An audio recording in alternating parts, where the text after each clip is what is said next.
remembering that it's been suggested that every character, every symbol and every archetype in every story represents an aspect of ourself, we're exploring the inward, the outward, and connectivity. And there's that story about the wandering fakir who had roamed the roads and streets and lanes of many cities, towns and villages for many, many years. And he was poor in every way except for the cloak that he wore, a cloak that was made of gold, embossed with jewels. So he became known as the fakir with the golden cloak. But one day, as he was walking a deserted road, singing a little song to himself about the joys of the freedom of the road and poverty, he was accosted by a group of thieves who had heard his song and said, "Well, since you like the life of poverty, we'll divest you of that cloak." But the fakir said, "Well, this cloak is a gift from God, and there will be dire consequences if you steal it from me." They said, "Well, we'll risk that." And giving him a thorough beating, they took away his golden cloak. Now, quite beaten, lying on the side of the road, the fakir thought to himself, "Well, yes, there will be consequences from this, but I'm the one who's suffering at the moment." But anyway, he got himself up and he continued down the road, but he just turned a corner when suddenly in front of him, hanging from a large tree, was his golden cloak, and beneath it there were the robbers, bloodied and dead. They had obviously fought over the cloak, realizing that it could not be divided and be of any worth.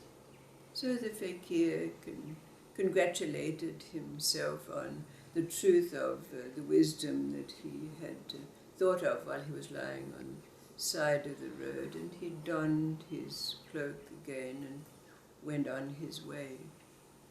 But his travels soon brought him to a kingdom that was at war. And suddenly he found himself captured and taken into custody before the king as a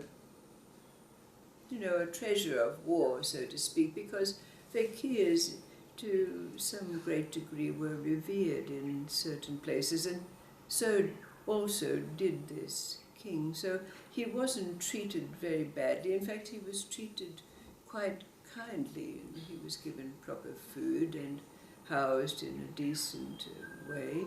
And they didn't even take his cloak away from him because the king said, "Well, my coffers are already full. I don't need to take the riches from someone else."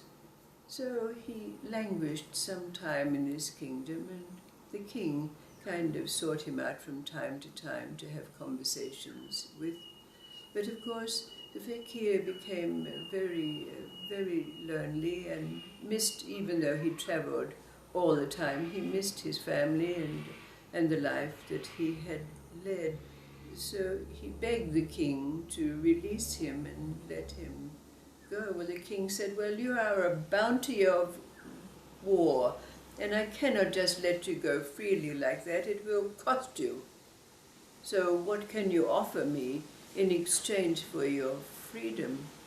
And of course the fakir did not have anything. Well, the king suggested to him, "Why don't you sell your cloak, which would cover the cost of my giving you freedom?" So it was decided, and reluctantly the fakir decided that he would let his cloak go. And so the king had it bundled up and sent a messenger to the fakir's family in a far distant place to ask them to sell the cloak to gain enough money to get his freedom. And this is what happened. In fact, his family took the cloak to the marketplace and sold it for much less than what it was worth, but had more than enough money to pay for his release from the king. So he was duly let free to wander the roads of the world once again. But of course, the fakir, being released from this life, immediately thought to return to his family, in a way to thank them for their undertaking the task of selling the cloak for him, etc. But when he arrived at the house of his relatives, they said, "Who are you? We don't know you." But he said, "But I'm your uncle." No, they said, we don't recognize you. Who are you? Some wandering traveller. Get out of here. So he was sent away, and he began to wander the roads aimlessly, now not having any identity, no longer being able to call the fakir with the golden cloak. His wandering became quite aimless and went on for some long time, with him feeling worthless and useless and with no destination or thought of where he should be.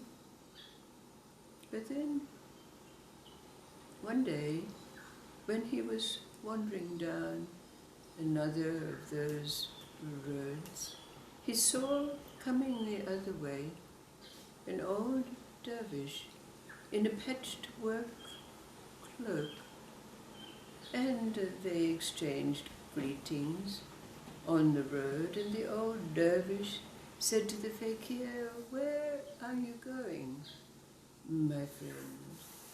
And what is that you have on your back?"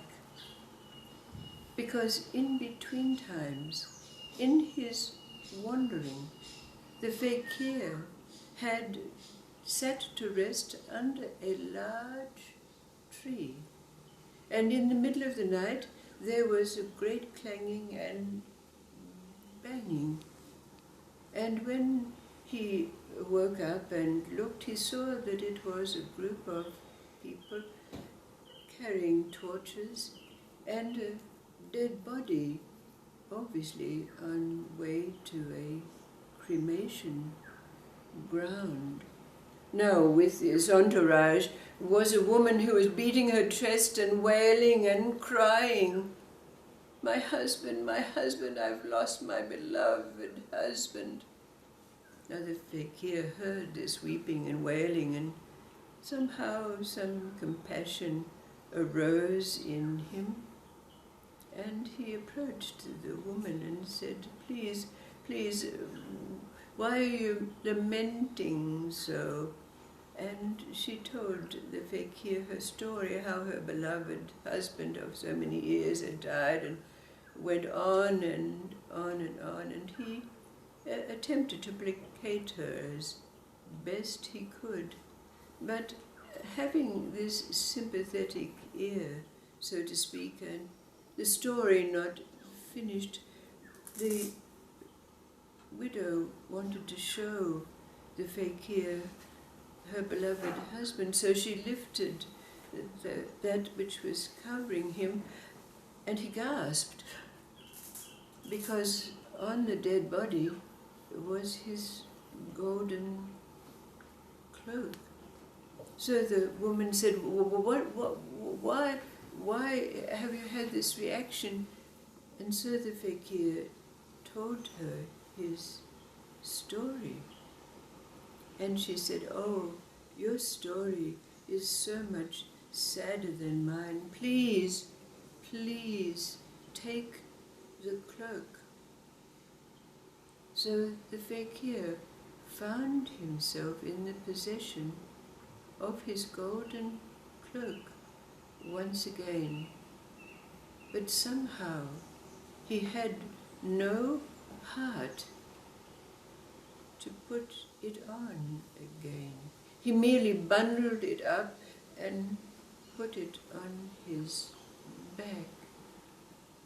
Hence it was that the old dervish, in their encounter, asked him, "And what have you got on your back?"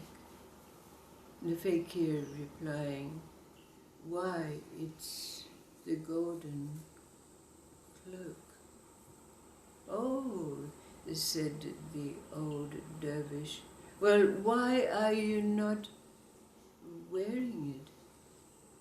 And the fakir told his story. "Well, I tried to, it was stolen from me, then I tried to sell it, I tried to barter it, but now I have no heart to wear it." And the old dervish said, "Well, perhaps you might have a thought of giving it away." And suddenly the fakir had a thought. Yes, he said, please, won't you take this cloak?" And he took the bag off his back and went to hand it to the old dervish. The dervish said, "Oh, I cannot accept this without giving something in exchange." So the old dervish took off his patched work cloak and was just in the act of passing it to the fakir when suddenly the old dervish began to shine with an illumination that was so bright it far outdid the golden cloak with its jewels when the sun shone on them. The old dervish said to the fakir, "Now that you have given freely of the cloak, which represents knowledge, you have gained that which is far greater."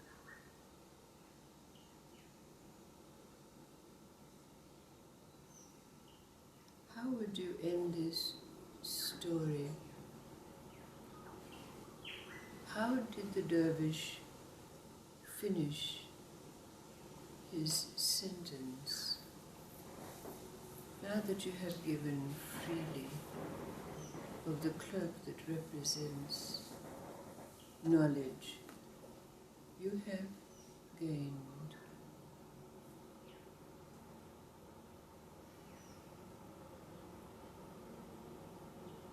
Remembering that all characters, symbols and archetypes represent aspect of our self. What's the deep meaning of this story for us?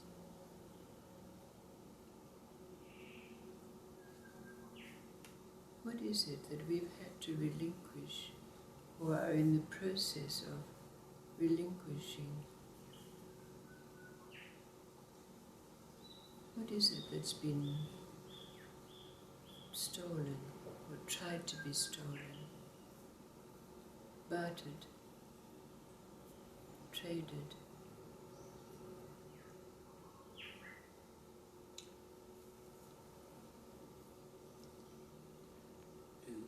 His identity, because he saw a cloak as representing him, and he traded that for access to the source of knowledge, and not the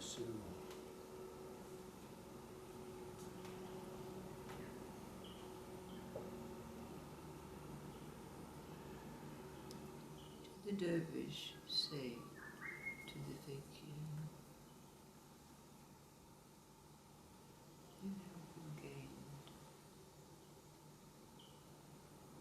I think he said eternity or something like that, and something bigger than knowledge. Yes. Did he gain his patchwork cloak of wisdom? Yes.